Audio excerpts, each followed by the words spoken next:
After you stop chasing meaning, there's often a stretch where life feels very still. Not empty, not lost, just quiet. You're not trying to figure anything out anymore. You're not pushing yourself forward.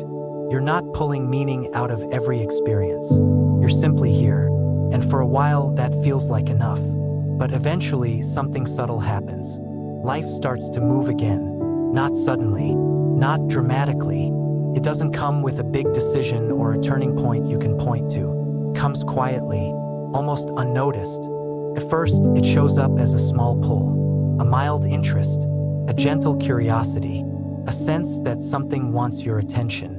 Not because you should do it, not because it would improve you, but because it feels alive.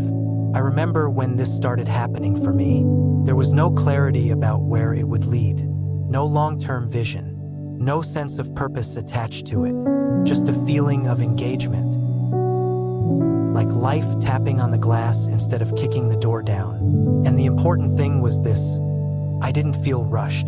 There was no pressure to act immediately, no fear of missing out, no anxiety about choosing wrong. Because by this point, I wasn't moving from fear anymore.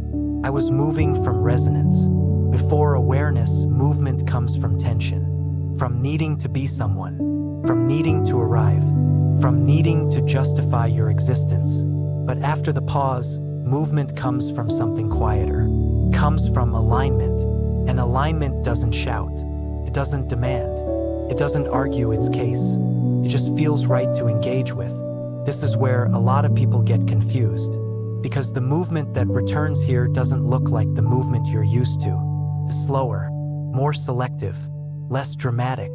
You might do fewer things, but you're more present in the ones you do. You might speak less, but what you say feels more honest. You might stop chasing progress altogether, yet somehow feel more grounded than ever. This kind of movement doesn't need validation. It doesn't need a label. It doesn't need to be optimized or explained. It just unfolds. And because it's not fueled by urgency, it doesn't burn you out. It sustains you. One of the strangest things about this stage is how ordinary it feels. From the outside, nothing looks like it's changed. You're still living your life, still handling responsibilities, still navigating the same world. But internally, your relationship with action is different. You're not trying to escape discomfort. You're not trying to manufacture meaning. You're responding. And response is different than reaction. Reaction is fast and automatic. Response is grounded and clean. Response includes the body, includes intuition, includes honesty, and it doesn't require certainty.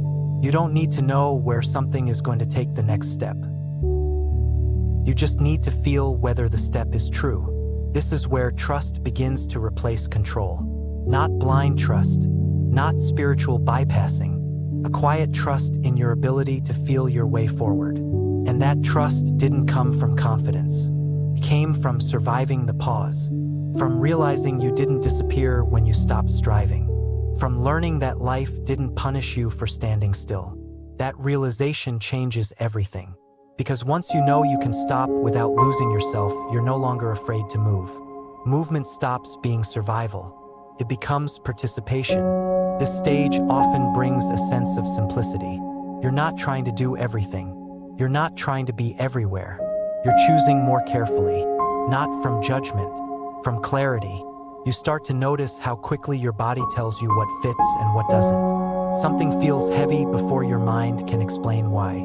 Something feels open before you have a reason, and you trust that. Not absolutely, not rigidly, but enough to listen. This is also where you stop forcing outcomes.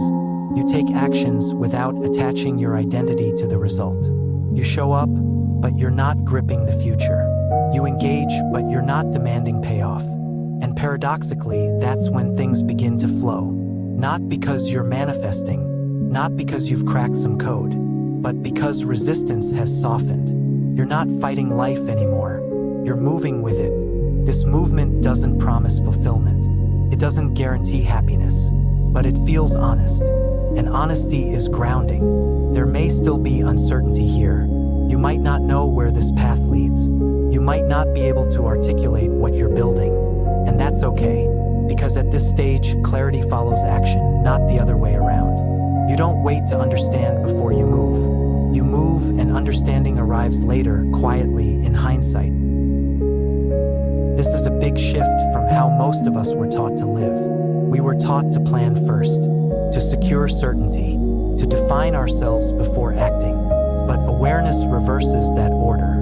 You act from truth, not from a story. And the story forms afterward, if it needs to at all. You may notice that you care less about explaining yourself to others. You don't need your choices to make sense externally. They only need to feel coherent internally.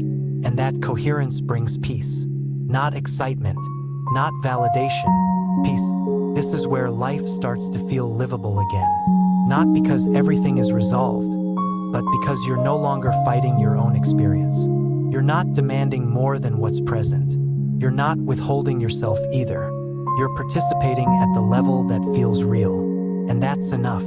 This stage doesn't mark an ending. It's not arrival. It's continuation. But it's a continuation without the weight you used to carry. Without the pressure to become someone specific. Without the need to turn every moment into proof. You're still unfinished. But now you're unfinished without tension. Unfinished without urgency. Unfinished without fear. And that changes how life feels to live. So if you've noticed movement returning quietly, if you felt a pull that doesn't come from pressure, if you're doing less, but feeling more present, you're not regressing, you're integrating, you're learning how to move without abandoning yourself. And that's not a destination, it's a way of walking, one step at a time, responsive, grounded, unfinished, and fully alive.